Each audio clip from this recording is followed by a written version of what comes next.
26, 2015. Headlines everywhere read, Supreme Court makes landmark decision. Thousands of people across the United States roared in celebration over the Supreme Court's decision on same-sex marriage. In fact, there were parties in every major city to commemorate this decision. It was a great day for our nation. The magnitude of the decision of Obergefell versus Hodges will have both intended and unintended results. Experts say that the most surprising result of marriage equality will be the rise in homeless teens. Carl Siciliano, the executive director of the Ali Forney Center, an agency dedicated towards assisting homeless LGBTQ youth, explains in The Advocate of June 30, 2015. What happens is you have all these kids who see this progress and joy and celebration in the LGBT community, and it emboldens them to come out. And then you have all these parents in religious conservative households who are all riled up, think it's the end of the world, and suddenly there's an LGBT kid who's like Satan's little representative at the dinner table. In other words, conservative parents are willing to double down in this cultural war. What's worrisome about this result is that LGBTQ youth homelessness has long been an overlooked cultural problem.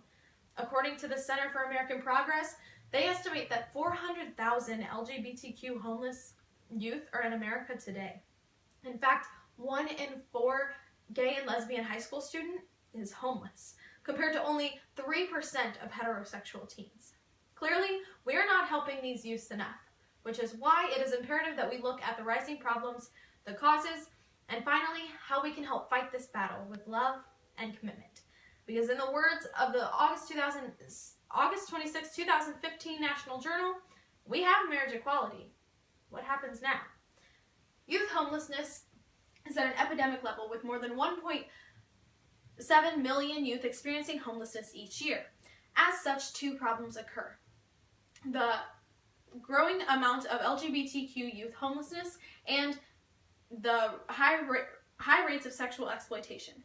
First, gay youth homelessness has been a problem since the 1969 Stonewall riots in New York, which is regarded as triggering the modern gay rights movement, in which many homeless youth participated. Reliable research in this area is limited. However, NBC News of August 3, 2015 reports that a study of shelters nationwide shows that 40% of homeless young adults identify as LGBTQ.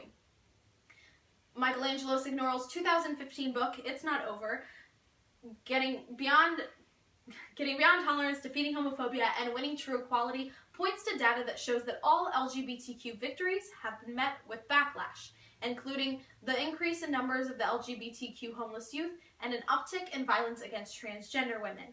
Signoret found this trend to be true in New York when the state legalized same-sex marriage, and a similar surge was found in Canada, according to the Daily Beast of June 14, 2015. Second, LGBTQ homeless youth face a much more harsh and dire existence in the street than straight homeless teens.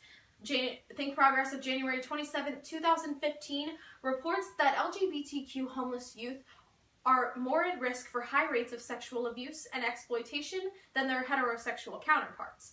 Moreover, they are experiencing higher instances of depression, suicide initiation, and other mental health disorders. And chronic physical health conditions are common, as well as high rates of substance abuse disorders. Experts explain that LGBTQ homeless youth are now engaging in what is called survival sex in order to generate an income, secure a place to stay, and meet the costs for other health needs. The New York Times of June 22, 2015 reports one kid as saying he felt like he had no choice. He said, when you have no food in your stomach, when you have no transportation, you put your pride aside. You throw everything out the window, forget who you are, forget what you're doing, and become someone else. While studies in the 1970s documented LGBTQ people coming out on average in their early 20s, the latest research has shown that that average age has dropped to a little over 13. As history shows, coming out can also lead to being kicked out. What else explains this phenomena? Exclusion of the LGBTQ community in our shelters and services, and overlooking LGBTQ youth in our advocacy. First, homeless shelters and other resources fail to provide a safe and welcoming environment for the LGBTQ community. Most gay and transgender Youth face staff in shelters who either don't know how or refuse to accommodate to their needs. This is especially true in many faith-based organizations who receive a substantial chunk of federal allocations to combat youth homelessness each year. $2.2 billion in competitive social service grants were given to faith-based organizations in the last fiscal year. While President Obama's 2016 budget supposedly demonstrates his deep commitment towards ending homelessness, not a single dollar of it is dedicated specifically towards LGBTQ youth. The consequence? According to the National Center for Transgender Equality, social services and homeless shelters who work with this population often deny them shelter based on their gender identity, inappropriately house them in gendered spaces they do not identify with, and fail to address real safety concerns. Second, LGBTQ youth homelessness have been left behind because of political capital. For a long time, same-sex marriage has been something of a priority in the LGBTQ political mainstream. No other issue has raised so much awareness and nor inspired quite so much spending.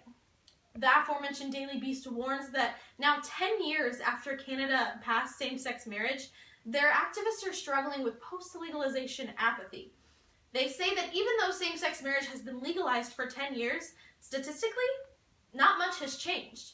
What has changed is the drop in financial support and a rise in apathy and exhaustion when it comes to LGBTQ issues. Now that we've looked at the causes and the problems, we can turn to the solutions. This can be solved on 3 levels: governmental, community, and social. Last summer, Congress reauthorized the Justice for Victims of Trafficking Act. While a great step forward for the homeless youth, this bill failed to protect LGBTQ youth. U.S. News on May 22, 2015 says that Senator Patrick Leahy added an amendment to the bill which included an explicit non-discrimination clause that helps protect LGBTQ homeless youth from being denied vital services. However, this amendment failed and the bill passed without protections. This bill will be reauthorized until 2019, suggesting that personal advocacy is a necessity. Second, homeless shelters need to target LGBTQ youth. According to Cron 4, a Bay City news source, San Francisco has recently opened its very first homeless shelter specifically for LGBTQ youth, called Jazzy's Place. Supervisor David Campos explains that the opening of Jazzy's Place is a huge milestone and that our LGBTQ community deserves to feel safe and welcomed in a shelter system. And even though it is a huge milestone, it's only available to LGBTQ adults ages 21 and over. This is a great movement, but we need more shelters and more shelters for LGBTQ youth. And finally, what can we do to help solve this problem? Glenn LaCarle writes in the Washington Blade of June 24, 2015, whatever the cause of this functional neglect of these kids is, it is long past time we get over it. We cannot let another decade go by or another generation of kids to be lost on the streets. Being a part of the LGBT community or allies, we have to protect the LGBTQ youth. And this cannot just be a priority moving forward, but our top priority moving forward. I encourage you to join the We Give a Damn campaign. This campaign was started to help educate straight people on the LGBTQ homeless and for gay and transgender people to help spread this message. I encourage you to join this campaign today or start your own damn campaign. Advocate, donate, volunteer. Today we learned about the rising problems of the homeless LGBTQ youth. We discussed the causes and offered solutions.